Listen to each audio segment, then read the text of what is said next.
Olá a todos que nos assistem e escutam diretamente dos estúdios da Caixa de Assistência dos Advogados de Santa Catarina, aqui em Florianópolis.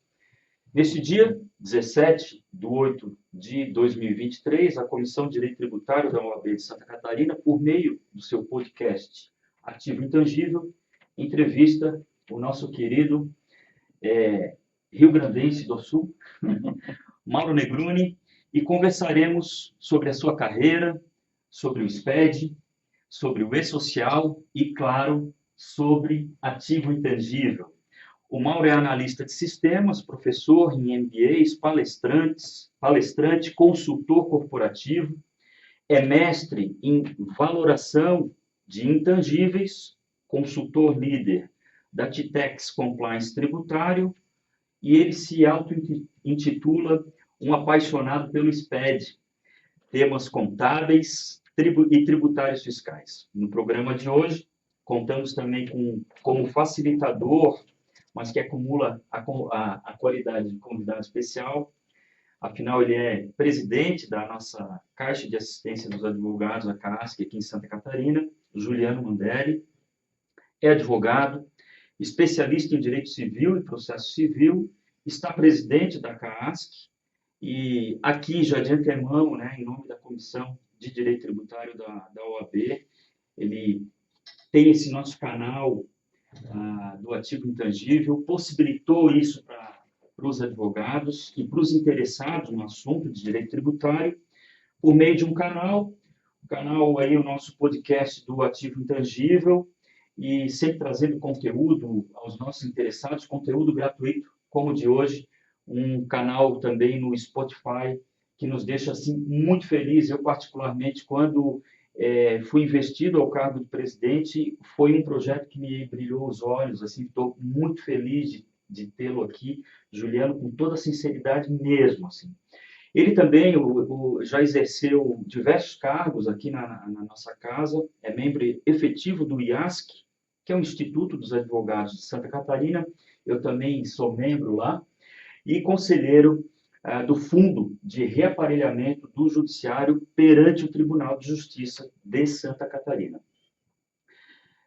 Pessoal, para mim, em particular, eu tenho como hoje um dia especial, em ter o Mauro, ter o Juliano, mas, em especial, o Mauro e eu participaremos de um lançamento de um livro aqui na OAB, também a OAB franqueando um espaço para nós.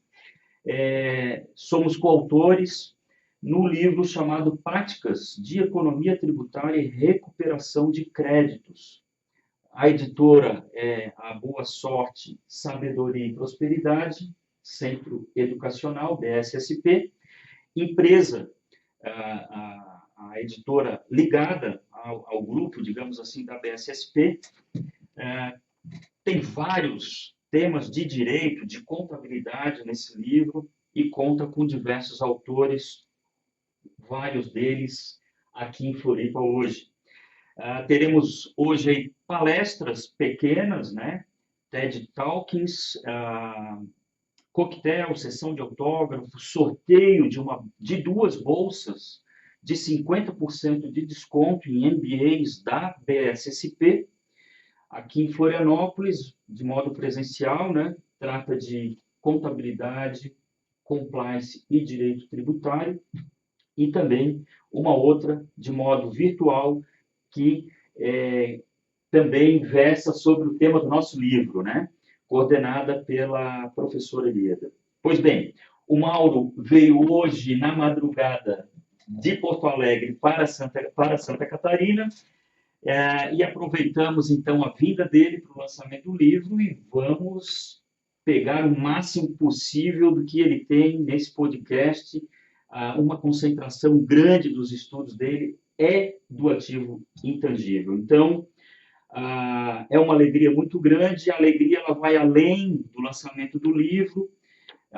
Eu já anuncio que a OAB também firmará no dia de hoje com a BSSP um termo de parceria, possibilitando descontos escalonados para os advogados de Santa Catarina nos MBAs da BSSP. BSSP tem vários MBAs em Santa Catarina. sem dúvida, um belo presente para o nosso mês aí, né, Juliano, dos advogados. A alegria, então, se completa, porque trataremos da carreira do Mauro, passaremos aí pelo SPED, o E-Social, e desaguaremos nos benditos ativos intangíveis, expressão que nos inspirou a batizar o nosso podcast, e agora a gente vai beber aí na boa fonte do Mauro. Mauro, além de toda essa apresentação aí, inicio com a primeira pergunta, depois a gente vai variar, eu e o Juliano, aí até o final, te explorando bastante nos teus ativos intangíveis. Mauro, o que te levou às suas graduações e especializações, né? E qual a função, ocupação que exerces hoje em dia? Bom, muito obrigado pelo convite, é um prazer estar aqui em Floripa novamente. Assim, há algumas coisas que a gente se apaixona na vida, né? E eu, desde muito cedo, gostei muito de trabalhar no âmbito tributário. E também, na verdade, assim, eu trabalho há 40 anos na área de TI, e há 40 anos eu sou analista de sistemas, né? Então, eu trabalho com sistemas voltados para o back-office, né? Então, assim, já trabalhei com contabilidade, já trabalhei com sistema de patrimônio, controle patrimonial, com folha de pagamento, com recebimento de materiais, transporte, contabilidade bancária, enfim, foi fazendo um bocado de coisa, né? E sempre trabalhando. Nunca fiz um sistema de CRM, nunca fiz um sistema de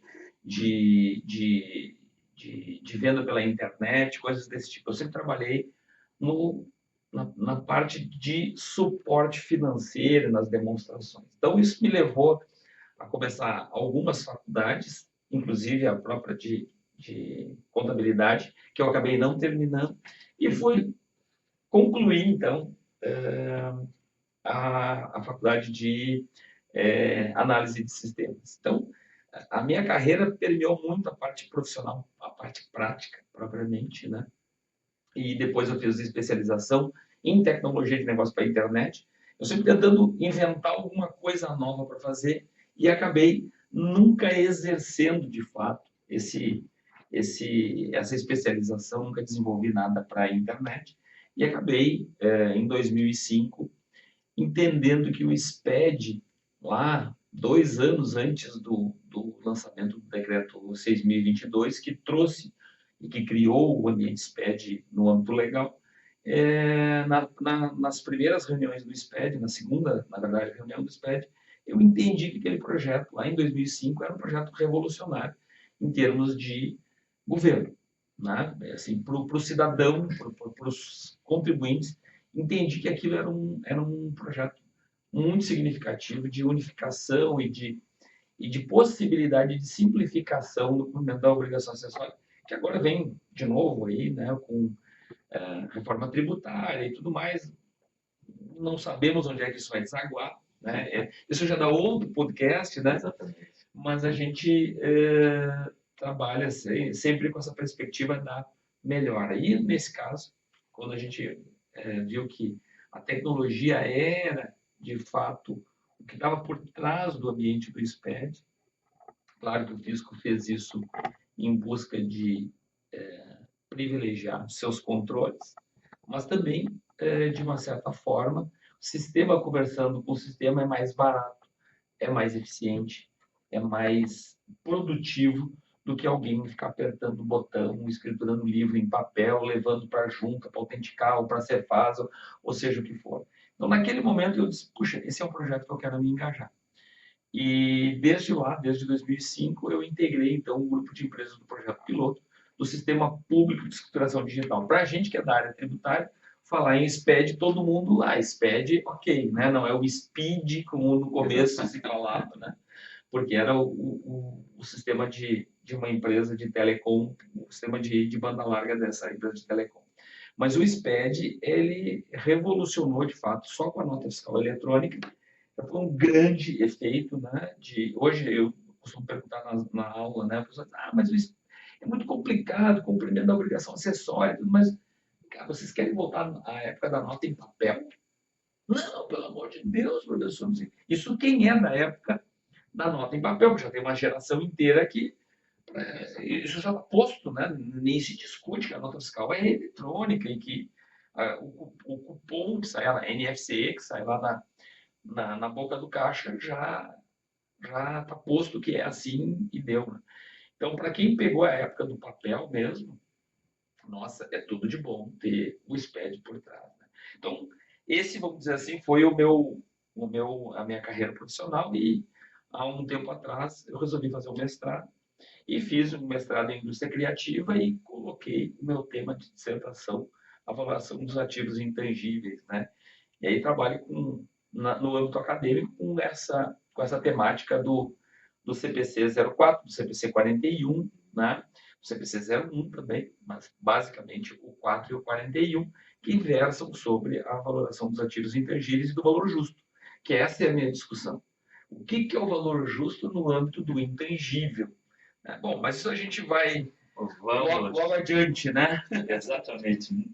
Muito obrigado. Tem assunto realmente para muita coisa. Agradeço a tua primeira resposta, Mauro, e eu passo a palavra ao Juliano. Bom, inicialmente cumprimentar todos os participantes, em especial nosso convidado, o Mauro, cumprimentar e agradecer ao André, nosso colega advogado, André Henrique Lemos, que também é presidente da Comissão de Direito Tributário da OAB de Santa Catarina, é professor em pós e MBAs, esteve conselheiro do TAT de Santa Catarina e também do CARP, e que nos proporciona, como no programa de hoje, uma experiência multidisciplinar, com entrevistados de renome que possam efetivamente levar conhecimento para todos os interessados e seguidores do podcast Ativo Intangível. E eu pergunto então para o Mauro, Mauro, você que é um apaixonado pelo sistema público de escrituração digital, o SPED, poderia explicar para nós, né, para a nossa audiência, o que é efetivamente esse SPED, né? E agora, puxando aqui um pouco para o nosso lado, a CAASC, a nossa instituição aqui, por exemplo, ela está obrigada a utilizar esse SPED? Juliano, muito obrigado pelo convite e, assim, muito obrigado por essa pergunta. Essa pergunta é uma pergunta maravilhosa, tá? Eu divido normalmente as perguntas em ótimas e maravilhosas, né? As ótimas são as perguntas que vêm para a gente tem uma oportunidade. As maravilhosas são aquelas que a gente sabe responder. Então, eu sempre divido assim, né? A maravilhosa é quando a gente sabe responder, né? Dá a oportunidade da gente poder falar. O sistema público de escrituração digital, ele é a reunião de informações sobre o contribuinte. Tudo que um contribuinte, e aqui a gente pode pensar em pessoa física e jurídica, mais propriamente na jurídica, mas eu vou chegar ali na física também. Por que todos nós estamos dentro do SPED? Porque tudo aquilo que a gente economicamente realiza, propõe como negócio, vai ter tributação, porque são duas coisas certas na vida. Né? Uma é que a gente vai morrer e até morrer a gente vai pagar muito tributo, certo? Então, isso tudo está onde? Está dentro do SPED. Então, assim, consumiu, foi comprar qualquer coisa no supermercado. Deu teu CPF, tu está no SPED. Não deu o CPF, o cupom, ou melhor, a NFCE, a nota fiscal do consumidor, está lá no SPED, está sem identificação. Agora, mais modernamente, foi pago com que moeda? Com cartão de crédito? Opa, de qual bandeira? Então, assim, não chega no Juliano, mas chega bem pertinho do Juliano, por um aspecto. Todas as empresas, todas as pessoas jurídicas, todas aquelas empresas, ou todas as organizações, eu costumo chamar no conceito contábil, que para mim é mais próximo do que propriamente do direito, mas todas as entidades, elas tendo inscrição, elas estão sujeitas ao SPED. Vamos pegar, por exemplo, não vamos pegar aqui a CASC, mas vamos pegar uma igreja, vamos pegar uma associação religiosa. Tem empregados? Tem. Paga contribuição social, PIS e COFINS? Não. Sobre suas receitas? Não. É imune ao imposto de renda? É imune ao imposto de renda. Mas sobre a folha de pagamento, se pagar mais do que R$ 1.000, tem que fazer a FD Contribuições, declarando, então, o PIS sobre a folha. Então, a CASC está dentro do SPED? Tá. As demais obrigações de receita, ela precisa declarar? Não, não precisa declarar, desde que goze da sua imunidade como associação, então ela não vai ter. Porém, é muito provável, e é bom que seja assim, que a CASC tenha saldo em conta bancária e aplicações financeiras, porque né, com a gestão de patrimônio que eu imagino que a CASC tem, deve ter aplicações financeiras nas entidades financeiras. A CASC não precisa declarar, mas as instituições são obrigadas a cada 6 meses declarar tudo que transitou pela conta da CASC. Então, no fundo, todos nós estamos. Por quê? Porque quando a gente está fazendo uma transação financeira, quando a gente está comprando um seguro de capitalização, mantendo saldo em conta bancária, a gente está dentro do ambiente do SPED. Quando a gente está comprando alguma coisa, ou vendendo alguma coisa, ou locando alguma coisa, ou prestando algum serviço, a gente está lá dentro do SPED. Às vezes a gente acha que não está, né?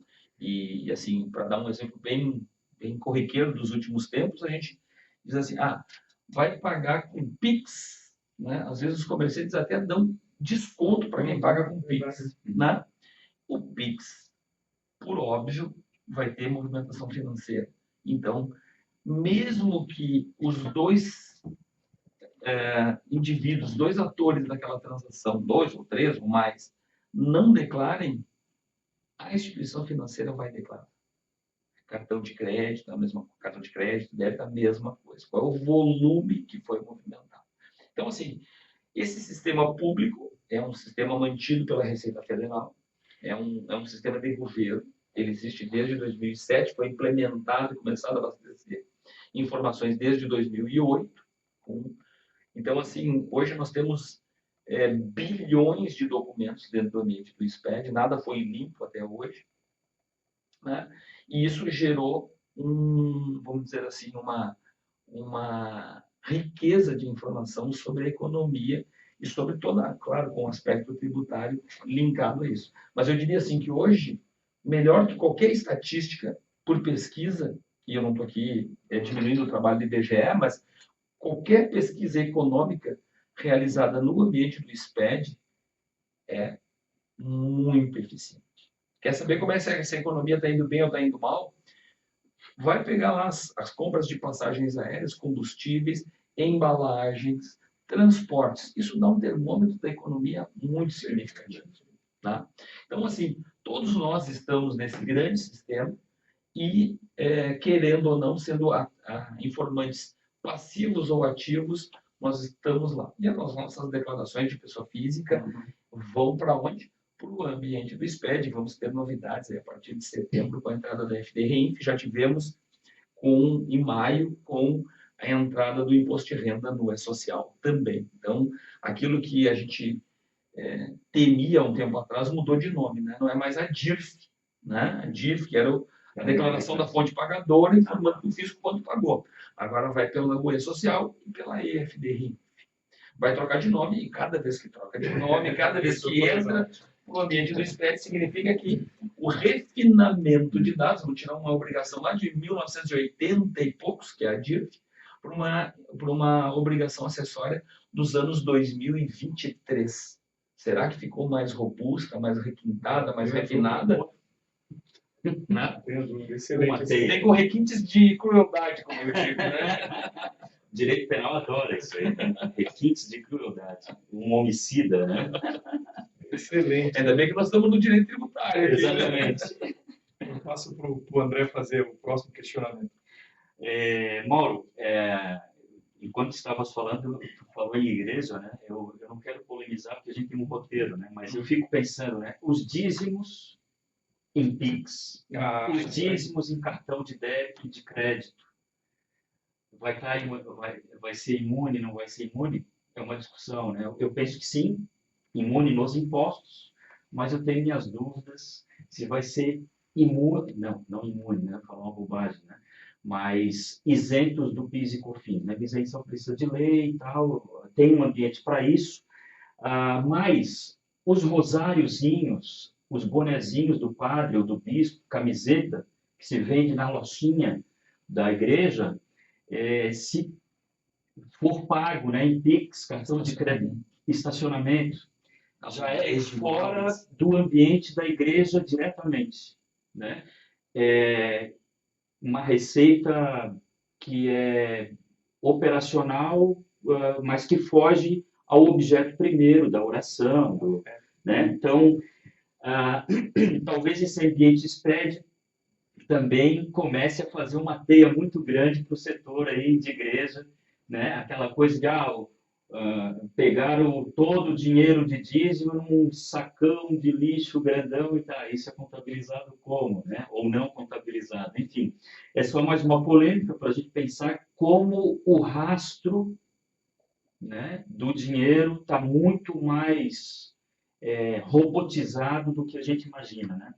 E o ambiente SPED, né? Eu sei que você fez no verão passado, né? Meio assim. Mas voltando aí, sem criar tanta polêmica, né?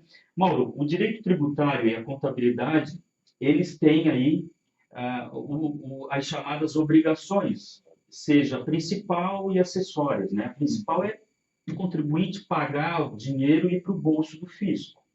A acessória é preencher esses montes aí de declarações. Comentou da DIF, né? Agora o ambiente SPED, que é de uma grandeza enorme.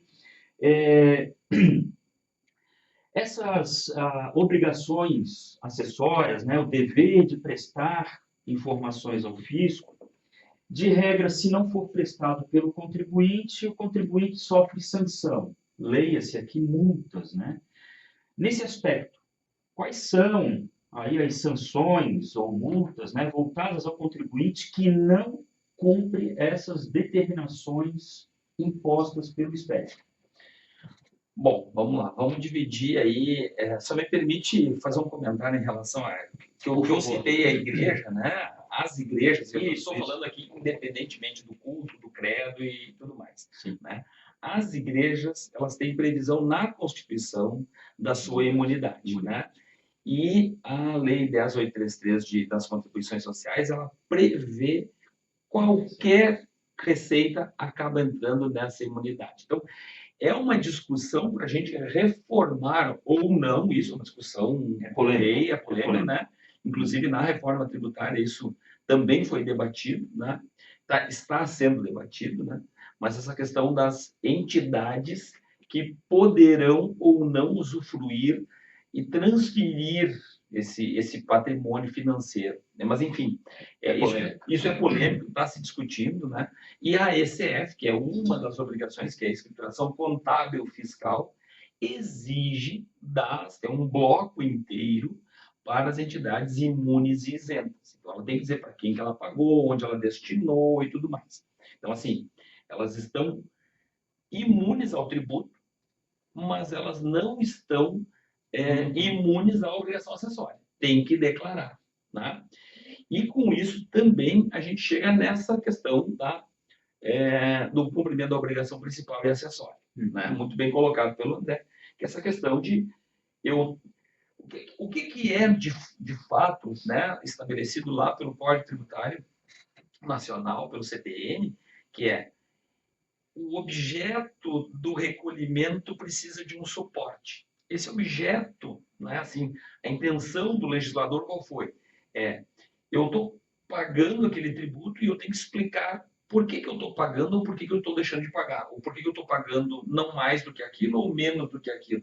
Para isso que serve a obrigação acessória.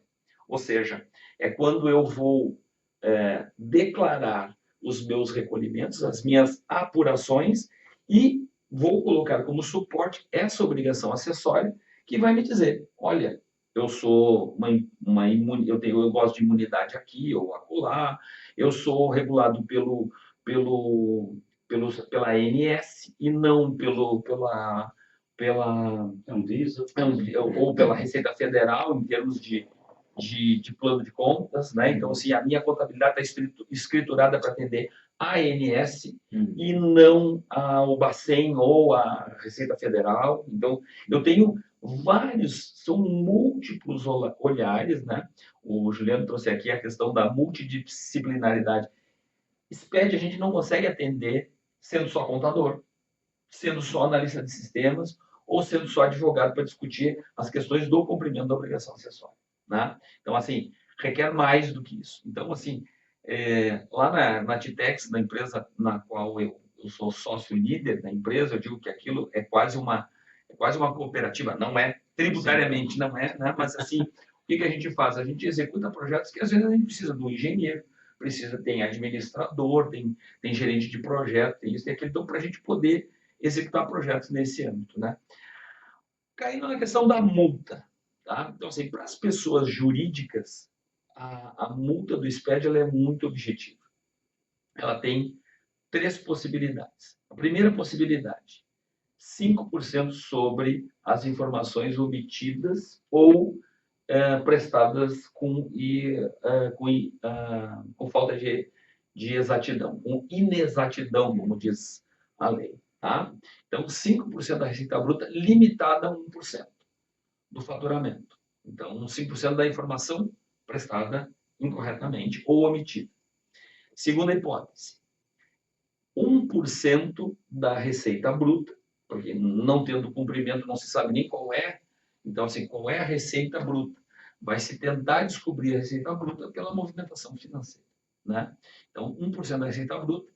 E se cumprir dentro do prazo de intimação, reduz a multa 50%. Então, ficaria 0,5% na melhor das hipóteses sobre a receita bruta nessa segunda questão.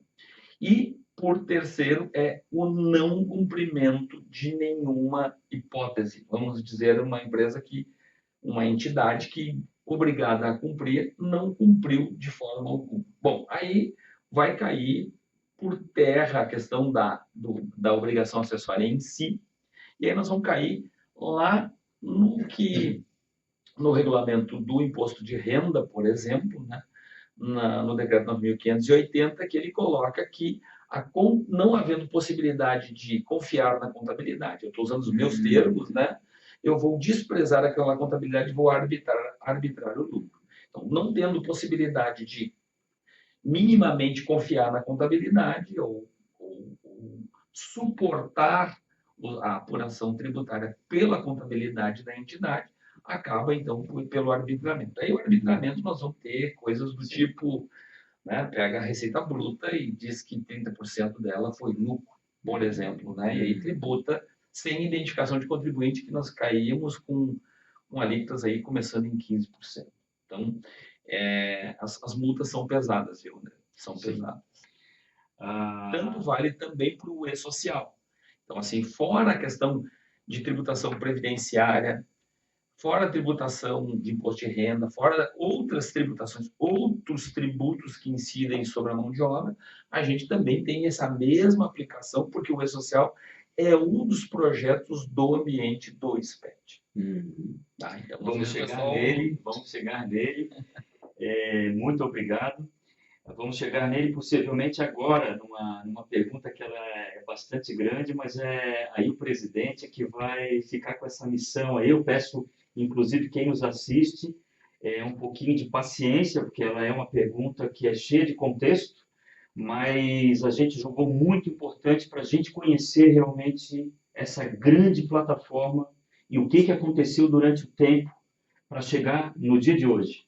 É contigo então, Juliano. Na verdade, André, a pergunta não é tão grande. O contexto em si é importante, né, principalmente para os nossos ouvintes aí, entender essa questão multidisciplinar, essa entrelace de informações que existe hoje nesse ambiente digital. Bom, então, o SPED estrutura-se na escrituração contábil digital, o ECD, escrituração fiscal digital, EFD, nota fiscal eletrônica, NFE, tudo nesse ambiente nacional, tudo entrelaçado, né? Na sequência veio a escrituração contábil fiscal, ECF, que substituiu a declaração de informações econômico-fiscais da pessoa jurídica, A DIPJ. da DIPJ, Uhum. né? A EFD, ICMS, IPI, mantida pela Receita Federal do Brasil em colaboração com as secretarias das fazendas estaduais, com o objetivo de padronizar a coleta, elaboração e distribuição dos dados fiscais.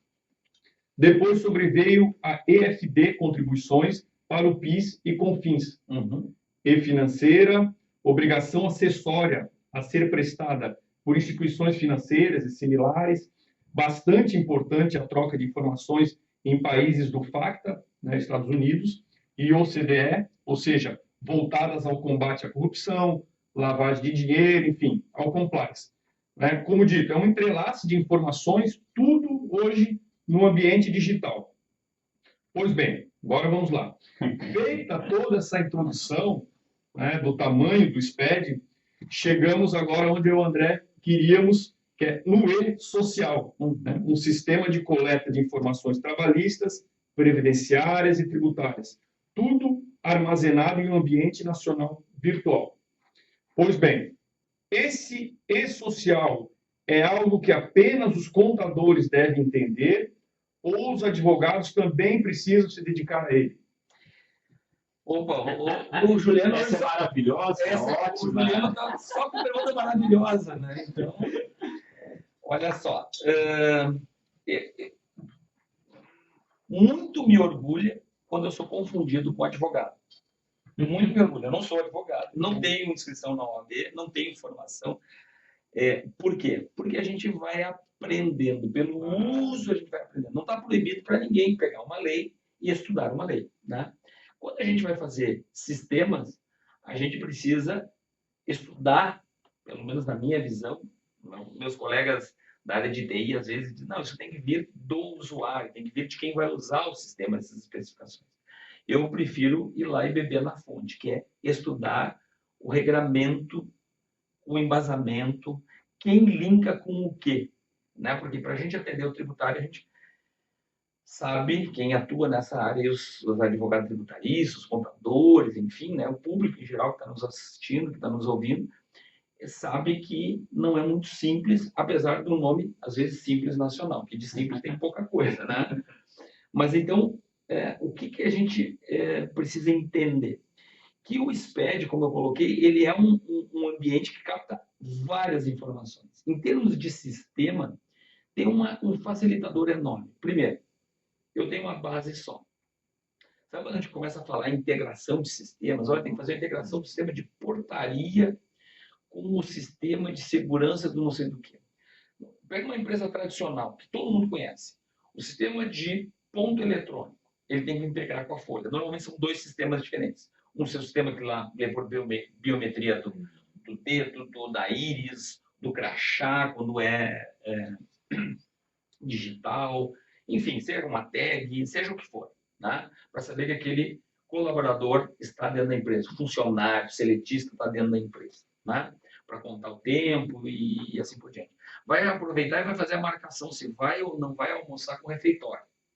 Nós já estamos falando de 3 sistemas, no mínimo, operando em conjunto, que é o sistema do refeitório, que vai saber a demanda de preparação de alimentos, de refeições, o sistema de ponto eletrônico para saber se aquela pessoa está autorizada a não entrar, porque ela pode estar de férias, ela pode estar em licença, ela pode estar não sei o quê. Então, é um caso que precisa ser autorizado para ela poder entrar na portaria da empresa, porque não seria normal que ela estivesse lá. Como é que a portaria vai saber, o sistema de portaria vai saber que aquela pessoa está não autorizada naquele período a entrar? Ou ela pode ser demitida, dispensada, ela pode estar afastada, ela pode estar em seguro-saúde, qualquer coisa desse tipo. Então, assim, tem que interligar com a folha de pagamento, né? Então, assim, a gente está falando de várias integrações. Será que esses sistemas todos usam a matrícula do funcionário ou o CPF? Será que eles têm inscrição própria em cada um dos sistemas? Né? É muito comum, por exemplo, a gente vai num banco, a gente é um número de conta bancária, a gente vai no outro banco, a gente é outro número de conta bancária. Mas o que diz para o banco que nós somos a mesma pessoa? O CPF, normalmente o CPF. Né? Então, imagina quando a gente vai para o CNIS, para o Cadastro Nacional de Informações Sociais, que eu tenho o PIS-PASEP como código. eu tenho o número individual do trabalhador, eu tenho o número de identificação social, eu tenho CPF, né? Então, assim, eu tenho 4, 5, 6 chaves de códigos, né? Então, o que acontece? Todo este ambiente ele vem sendo preparado para trabalhar com informações únicas. Isso facilita barbaramente, não só para os analistas de sistemas, para os gerentes de banco de dados, para os gestores dos bancos de dados, mas também para o usuário. Aquele que vai se aposentar e ele tem só o número do seu CPF lá. Ele não tem mais o número do cartãozinho do PIS. Né? Hoje com carteira digital já é um pouco melhor, mas e o período que já passou? Né? Então, eu tenho CPF, consigo fazer a busca da vida toda, sem fazer analogia à questão da discussão da Previdência, né? Mas eu consigo ver toda a vida laboral desse colaborador, desse empregado, desse segurado do INSS. Se eu consigo através do CPF, já é uma grande coisa. CPF geralmente não tem duplo. Né? PIS, opa, vai ser um cooperativado na cooperativa A, na B, na C. Olha o caso dos médicos, por exemplo, que são cooperativados em várias. Em cada uma delas ele acabou ganhando um PIS, porque o sistema de previdência não estava preparado para esse tipo de coisa. Né? Então, várias situações, Juliano, que nos levaram que levam à robustez do SPED. Então, assim, quando entra, por exemplo, uma conta corrente em que eu sei que o titular é o CPF e tal, e quem está autorizado, olha bem, quem está autorizado a movimentar aquela conta é outro CPF, porque a instituição financeira tem obrigação de dizer quais são as pessoas que estão autorizadas a movimentar para o fisco, informa para o fisco, a gente já tem aí um grande link, que é, primeiro, qual é a relação que tem entre, e eu não vou aqui nem entrar na questão legal ou não, tá? Mas o uso da informação me permite saber que uma empresa, na verdade, ela é gerida por outra. E aquele outro tem procuração de uma outra empresa. Estou citando um caso que escrevi um artigo há poucos dias aí no Portal Contábil sobre exatamente essa questão do Simples Nacional. É muito simples para o fisco federal, por exemplo, olhar que aquele CPF ele é procurador de várias empresas. Perfeito. Então, a pulverização do faturamento está ali. Mas é proibido? Opa! Agora estamos para um caso que a gente descobriu pela tecnologia da informação que tem um caso fático. E agora? Vai ser excluído do Simples Nacional? Pode ou não pode?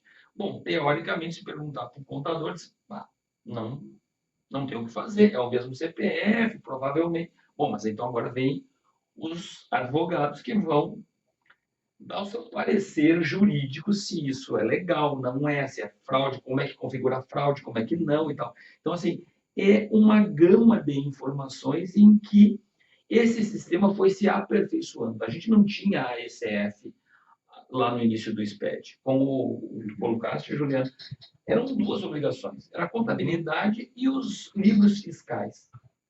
E foi dando tão certo que, opa, agora vem a parte financeira, a e-financeira. Agora vem a parte da apuração, com base na contabilidade, apuração dos tributos do imposto de renda, contribuição social. E se não foram apurados esses tributos, por que não foram? Está lá dentro da ECF. Lá na ECF eu tenho que dizer quem são meus principais fornecedores, meus principais clientes, quando tem participação de uma empresa na outra, quando tem offshore recebido dinheiro lá fora, né? Ou seja, traz toda uma transparência, inclusive, do tráfego financeiro. Do tráfego, eu falei, não do tráfico, do tráfego financeiro entre empresas e entre coligadas, né? Então, isso vai dar possibilidade de cruzamento lá com transfer pricing, vai dar possibilidade com vários cruzamentos de informações que são prestados pelos próprios contribuintes. Né? Ou, no caso da e-financeira, por um terceiro que está fazendo informação para o fisco dos dados que ele gere em nome do terceiro. Mas então, veja que, assim, quando a gente está falando em lavagem de dinheiro, quando a gente está falando em sonegação, em ter fontes ilícitas, o SPED se presta muito, né? Porque a gente vai ver assim, olha, não tem como uma empresa desse porte faturar tudo que fatura. Tem alguma coisa errada nessa história, né? Porque mesmo que eu não declare nada, quem está vendendo para mim, se está fazendo corretamente, está emitindo nota fiscal eletrônica. Então eu sei, no mínimo, que aquele armazenzinho da esquina, que aquela vendinha da esquina, está enquadrada no Simples, mas só de compras ela fez, por hipótese, 3 milhões no ano. Ela comprou 3 milhões. Será que ela não botou 50% de margem? E ela faturou 4 milhões e meio? Ou ela já está no sublimite do ICMS? Será que ela comprando 4, ela não faturou 6? Ou seja, a informação está ali. Não tem jeito. Vai saber se essa informação vai gerar algo ou não. E está padronizada, que é o grande lance do SPED. Então, os cruzamentos aí dá o cheiro, tá cheirando mal, né? Então, acende a luzinha amarela, digamos assim, do semáforo, né? Opa! Isso, a gente coloca o que a gente chama de malha, né? Então, a malha vai dar sinalização. Depois vai para a rotina de auditoria para ver o volume. Então, assim, a malha vai dar o sinalizador. Agora, por exemplo, vai entrar o módulo trabalhista, que foi adiado novamente no E-Social. Os advogados tributaristas vão estar lá vinculados aos processos para saber as custas daquele processo, quanto foi pago para os advogados, se é uma banca, se foi pago individualmente a cada um e assim por diante. Então, vai ter essa esmiuçação, acho que essa palavra não existe, mas esse detalhamento dos valores pagos para os advogados, assim como para os beneficiários. Às vezes são herdeiros, inclusive, né, que são pessoas interessadas e assim por diante. Então, a gama de informação que está, inclusive, no E-Social, com o advento do processo trabalhista lá no E-Social, é bastante grande, né? Então, só para concluir aqui, informações que deveriam estar e não constam hoje, por exemplo, diárias dos trabalhadores, né? No âmbito do transporte, por exemplo, é muito comum, né? Pagar as diárias para os motoristas, né? E aí, como é que fica? Onde é que eu declaro isso? No E-Social ou na FBRN? Tem cunho remuneratório ou indenizatório? Então, assim, incide imposto de renda ou não incide imposto de renda? Isso tudo hoje estava, vamos dizer assim, amortecido por conta da obrigação acessória que se cumpre hoje, que é a DIRF, que está tudo muito misturado. Agora a gente vai ter a cópia do contra-cheque lá no fisco. Agora não, a gente já tem isso, mas agora com as bases de cálculo do imposto de renda e tudo mais, suprimindo a DIRF. Então, assim, eu posso ter um prestador de serviço que é meu funcionário também, ele é titular de uma empresa, do MEI, e é meu colaborador. Há discussões a respeito disso, né? Tem o direito ele tem o direito de empresariar, e será que isso não é remuneração disfarçada em PJ? Enfim, eu não estou dizendo que estou dizendo que pode ser. E essas coisas vão se acirrar cada vez mais. André, contigo? Tá bom. E assim, só para... Eu falo demais, mas vocês me perdoem, tá? Excelente. Depois a Ju vai nos conduzindo ali de timoneira, né? Tá faltando tantos minutos, tá? A gente dá uma aceleradinha. Mas assim, por que essa pergunta foi tão longa, né? Só para quem está nos assistindo aí ter talvez a dimensão realmente dela. Foi colocado ali no finalzinho da pergunta, né? Olha, sistema de coleta de informações trabalhistas, previdenciárias e tributárias. Então, vai estar o contador, vai estar o auditor, vai estar o consultor, prestando um serviço para os contribuintes aqui do SPED, mas também o advogado trabalhista, o advogado previdencialista e o advogado tributarista. Uma super multidisciplina. E penalista também pode. Também, claro que a informação dolosa. Não, e ainda tem o médico do trabalho. Tem o médico do trabalho. Tem o de segurança. Sim, né? Tem segurança do trabalho. Engenheiro dando áudio. É muita informação e aqui foi colocado mais na pergunta essa parte do direito, né, trabalhista, previdenciário e tributário, porque às vezes as pessoas que advogam no previdenciário e no trabalhista, elas estão dormentes com relação ao SPED. E o tributarista também. A gente não sabe, na minúcia, todos os códigos que na identificação do chaveamento, o que significa aquilo, para onde é que vai. Isso tudo é uma maneira da gente estar conforme, né, e sempre preventivo, a cultura do antever, que eu penso que vai se acirrar com o SPED. Talvez a gente, no início, a gente vai claudicar, vai mancar, vai dar com o queixo no chão, e a gente precisa ficar bem atento a esse detalhe. Tu sabes o que é o SPED? Às vezes eu pergunto para um advogado trabalhista, né? O que é isso? Né? Então, fiquemos ligados. É um assunto, Mauro, Juliano, que a gente ainda vai ter que debater outras tantas vezes, e aí, depois de trazer essas primeiras informações, afunilar, fazer entrar essas informações, depois aprofundá-las, né? Que a velocidade está sendo grande. Uma frase só, André. No livro que nós vamos lançar hoje, tem um modelo, eu fiz um modelo gráfico, né? Onde eu coloco, então, as peças do SPED no que eu chamo de um modelo corporativo do SPED. Assim, a corporação, as entidades precisam entender que tudo está entrelaçado e no que a gente chama na contabilidade de ou melhor, eu me incluo dentro da contabilidade, né? Os contadores chamam na contabilidade as razões auxiliares. Qual é a razão da conta de imposto de renda ser este valor? Opa, vamos lá na ECF e vamos olhar.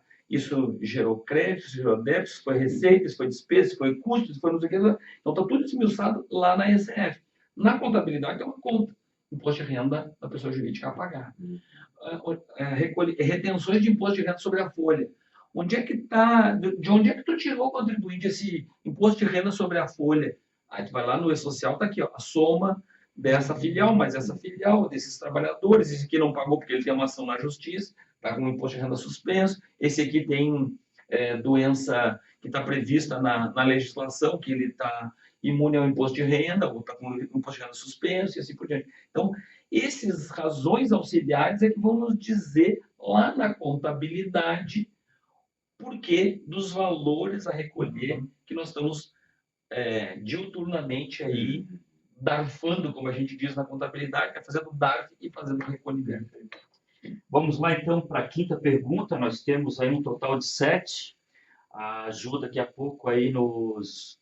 Oi? Faltam 10. Faltam 10. Então, a gente tem 3 minutos para cá. Bom, Mauro, vamos lá. Chegamos no ativo intangível, né? Tema do seu mestrado e que também dá nome ao nosso podcast aqui. O que vem a ser um ativo intangível? Existe um patrimônio intangível? Qual a sua distinção do chamado, entre aspas, imaterial e o que abrange essa categoria? Só tens 1 minuto para responder isso, ou 2. Vamos simples. Vamos tentar. Simples como Simples Nacional. Tá. Aí tá bem simples. Eu passei 2 anos estudando esse tema, então tá bem fácil de responder, né? Primeiro, o intangível se distingue do imaterial. Vou começar de trás para frente, que vai ficar mais fácil, tá? Então, assim, o intangível se distingue do imaterial porque o intangível pressupõe que eu posso ter bens materiais e imateriais. Aí diz, não, para um pouquinho, isso é intangível. Não, é que esse conceito é muito antigo, esse nome é muito antigo na contabilidade, do intangível.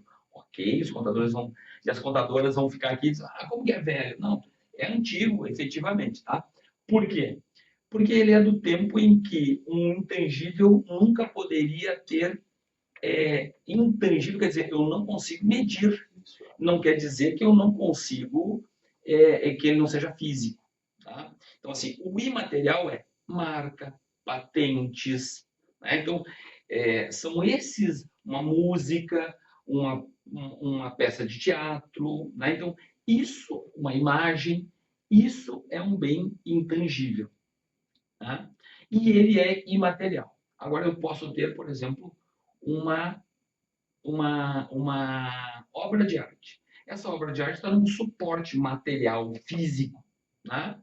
Mas ele não vale por aquele, inclusive o próprio CPC 41 coloca isso. Não é aliás, o 04 dos intangíveis, ele não é o suporte. A tela em si, a tela, o papel, ou o tecido e a armação, vale nada. O que vale é o efeito artístico sobre aquilo, né? Quer ver um outro exemplo que é uma discussão? Geralmente é personalíssimo. Só Isso. eu tenho o meu traço. Exatamente. Né? Copia a imagem que eu fiz, mas tu não tem o mesmo traço que eu tenho. Exatamente. As máquinas são capazes de fazer a reprodução. Mas aí nós estamos falando de réplicas e não do bem original. Vamos pegar um caso bem típico aqui. Florianópolis tem seu carnaval, não tem? Temos. É um carnaval forte. Né? É um carnaval bonito, é um carnaval que se investe. A marca Carnaval de Florianópolis podia ser o de Laguna, podia ser de qualquer outro lugar, né? Mas desses que são famosos, que as pessoas buscam esse carnaval, elas acontecem sem a manifestação popular? Não. Não, né? Não. Quem é o dono do carnaval de Florianópolis, Laguna, ou seja, de que outro lugar? Quem é o dono disso? É provavelmente a própria sociedade, né? Ou seja, ela não tem um dono. Alguém poderia lá e registrar o Carnaval Florianópolis? Né? Então, assim, essa é a discussão. Isso são bens imateriais, propriamente, que é o caso de uma patente, por exemplo, descobrir um jeito novo de fazer uma fechadura para uma porta. A fechadura em si é um bem material, tangível, você pode saber em relação aos seus pares quanto vale. Agora, a ideia de uma tranca nova, de uma fechadura nova, essa patente, ela é um bem que se chama intangível, e o que eu discuto é, ele é tangível, a gente vai medir, a gente vai ter que colocar ele na contabilidade como bem tangível. Daí vem a minha pergunta, como é que a gente pode mensurar isso? Como é que a gente pode medir financeiramente, inclusive como é que a gente coloca no balanço um bem dessa natureza? Mas o Juliano está aqui hoje. Só dá tiro de precisão, só tiro de laser, né? Ele tá com Eu vou de espalhadeira, né? E ele vai de laser. Olha só, uma excelente pergunta, maravilhosa pergunta, né? Como é que a gente faz? Essa é a minha discussão. Passei 2 anos discutindo isso quando a gente está falando dos intangíveis que são únicos. Porque quando a gente está falando dos intangíveis propriamente, como um carro antigo, por exemplo, um Fusca 1950, a gente tem um parâmetro, porque tem vários outros Fusca 1950 espalhados pelo mundo, inclusive.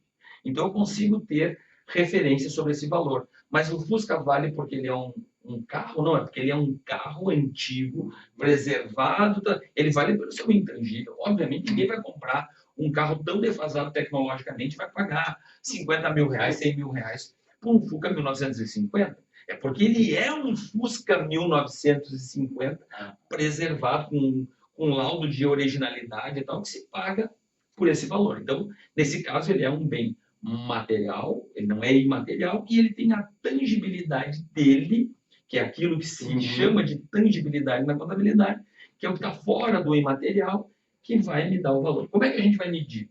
Diz o CPC 41 que a gente tem que trabalhar, que é o CPC, para quem não é da área contábil, a gente fala CPC aqui, né? Não é Código de Processo Civil, né? Aqui é o Comitê de Pronunciamento Contábil. O Comitê de Pronunciamento Contábil. Diz o quê? Que eu vou trabalhar com o valor justo.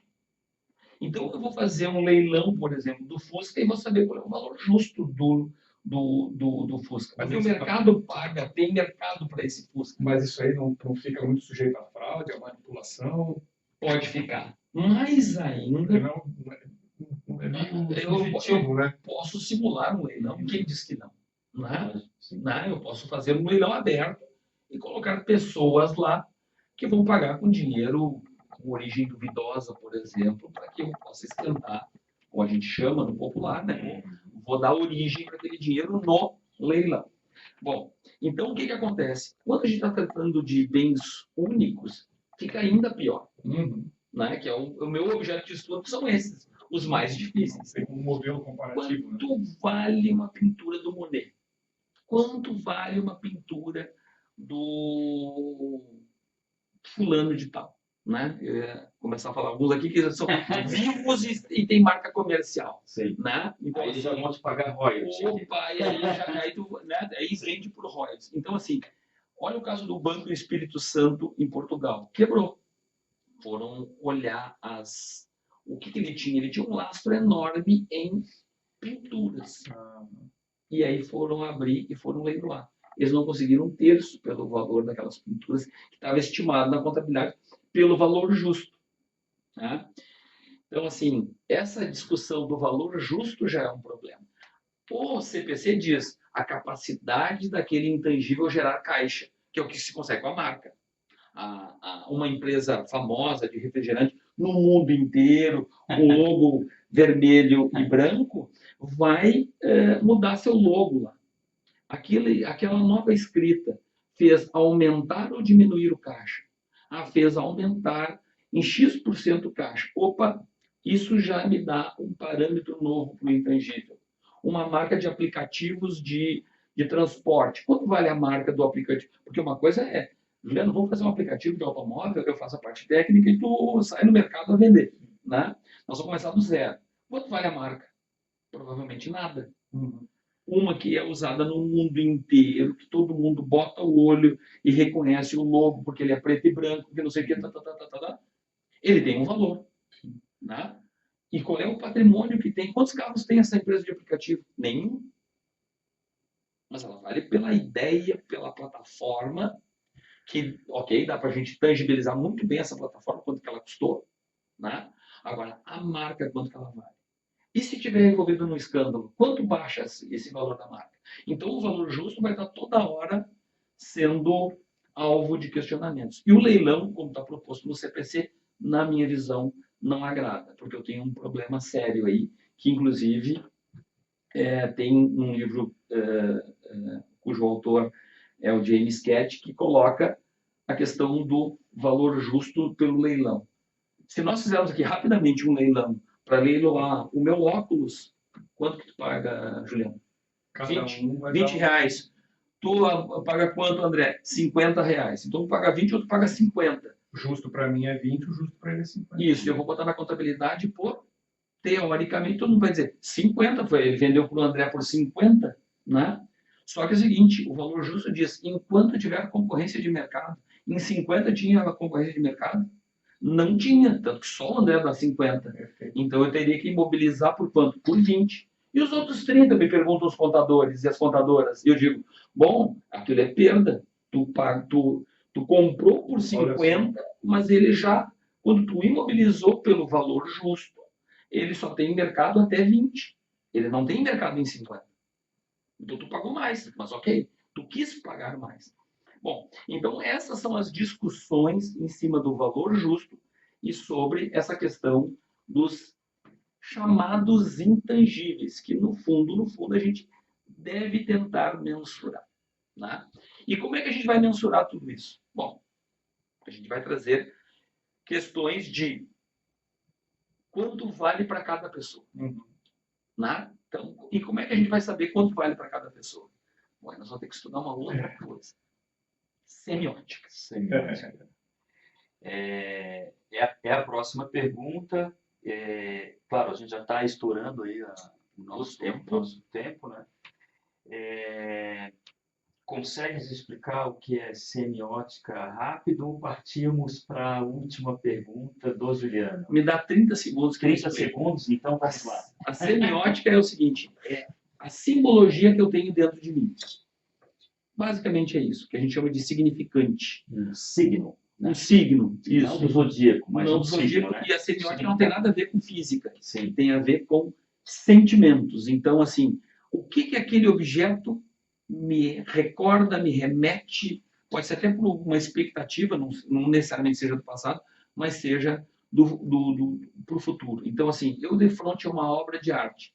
Para alguns ela traz paz, para outra ela traz tristeza, para outro traz nervosismo, para outro traz não sei o quê. Por quê? Porque ela mexe com alguma coisa do nosso inconsciente que traz a lembrança. A lembrança boa, a lembrança ruim, a lembrança do desejo.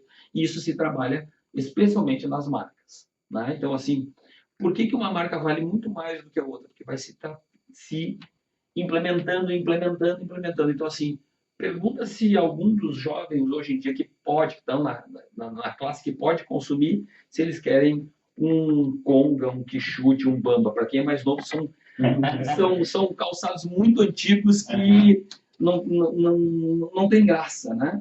A pessoa prefere uma marca de um tênis muito mais simples ou prefere as marcas mais conhecidas que estão estampadas na camiseta dos jogadores e tudo mais.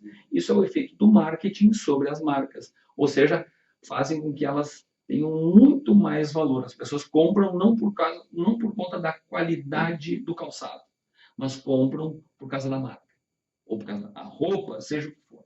Então, essa é o que traz E a semiótica para isso, ela se relaciona com o intangível? Porque ela que dá essa dimensão. Então, assim, como é que a gente vai fazer só por um instrumento, quando na verdade eu estou lidando com uma individualidade?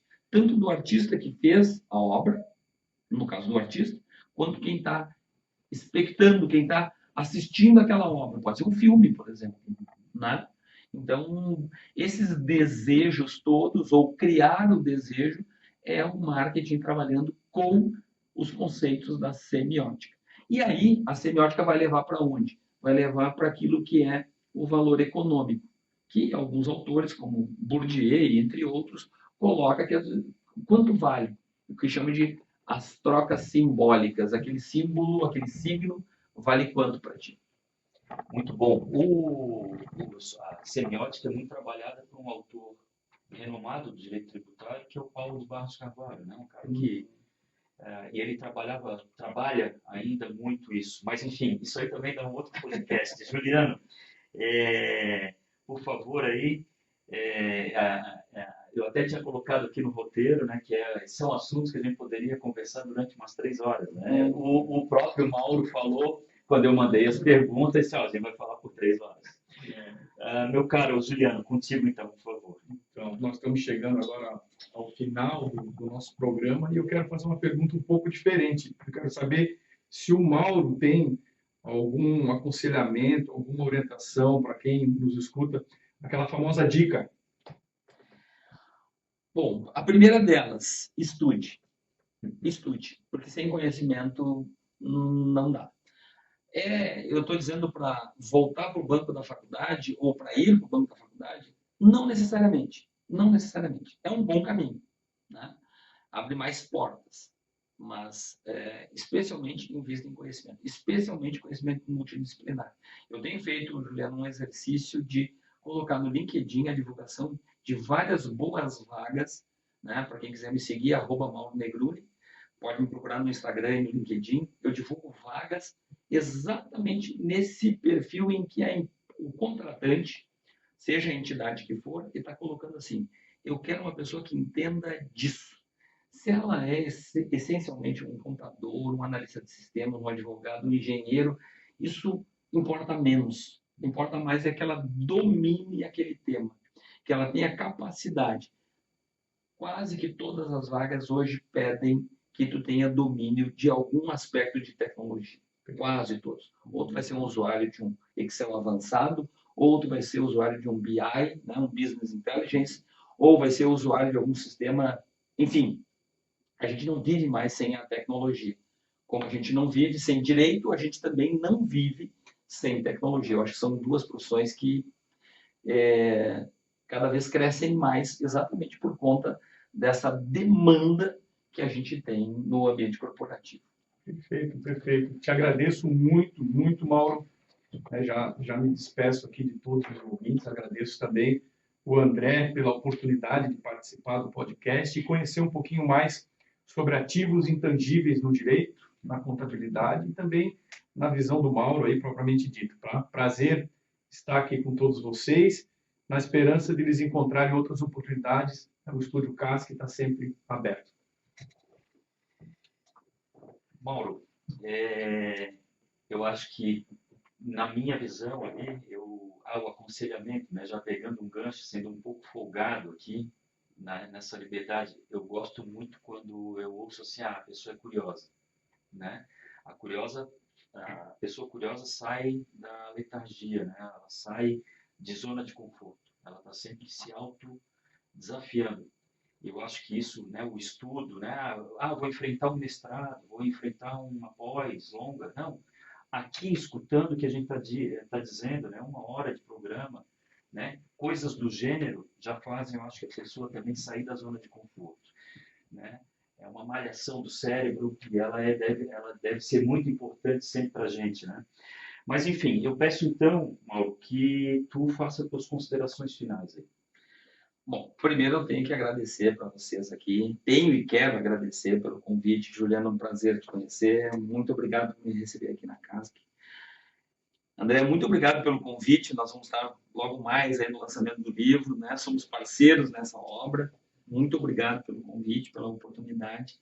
E eu diria assim, digo com toda a tranquilidade, quanto mais a gente abrir o olhar, para mais lados a gente olhar, melhor. A interdisciplinaridade num mundo tão conectado é uma das melhores alternativas em termos de desenvolvimento pessoal e profissional. Porque é isso que leva. Então, assim, fulano é especialista. Hoje eu vim escutando rádio, foram buscar um especialista em pontes para avaliar as pontes aqui da ilha. Beleza, bacana, precisamos dos especialistas, mas em número muito mais reduzido do que os generalistas. Mas eu não estou falando de generalista, aquele que é um pires de tão raso, né? Ou seja, é preciso também se aprofundar em alguns temas, né? Mas a multidisciplinaridade, para mim, é efetivamente onde está o maior nível de produção de conhecimento, né? Quando a gente foca demais, quando a gente mergulha demais e não olha para os lados, às vezes a gente pode estar deixando passar muita coisa, muitos outros olhares, outras opiniões, outros conheceres que a gente acaba deixando de lado. Eu voto com o relator, né? Concordo em número, grau, novidade. Muito obrigado pela disponibilidade de vocês aí, a participação. Imagina, Mauro, eu agradeço de coração a tua disponibilidade, né? Poderias ter vindo num horário um pouco mais próximo do nosso evento, ele veio de madrugada, né? Ficou instigado para a gente fazer o podcast, e é um podcast que tem tudo a ver com o nosso nome, então honra mesmo, felicidade mesmo. E uma felicidade também estar com o Juliano, a gente não consegue, às vezes, na loucura do dia a dia, se conversar tanto. É uma oportunidade da gente conseguir conversar 1 hora, né, de produção de conteúdo, de leveza, com um pouco de humor, essas grandes virtudes que a gente precisa aí ter no dia a dia, né? Fico muito feliz do projeto do podcast de novo, né? Falei no início, estou falando no final. Eu gosto, às vezes, de martelar, né, no ouvido das pessoas. É um projeto que realmente me brilhou os olhos. Então, minhas considerações finais é de agradecimento e pedir ao público para ficar ligado, atento às redes sociais da OAB de Santa Catarina, da Escola Superior da Advocacia, né, da ESA de Santa Catarina, da Comissão de Direito Tributário, nas nossas lives e, claro, aqui no podcast. Por fim, também peço que vocês aí fiquem atentos. Em novembro desse ano, nós teremos Congresso Estadual de Direito Empresarial e Tributário da OAB. Muita coisa interessante que eu não posso falar no momento, mas eu estou instigando a cada podcast, porque a gente vai fazer um super evento lá. Um abraço a todos e até o próximo podcast do Ativo Intangível.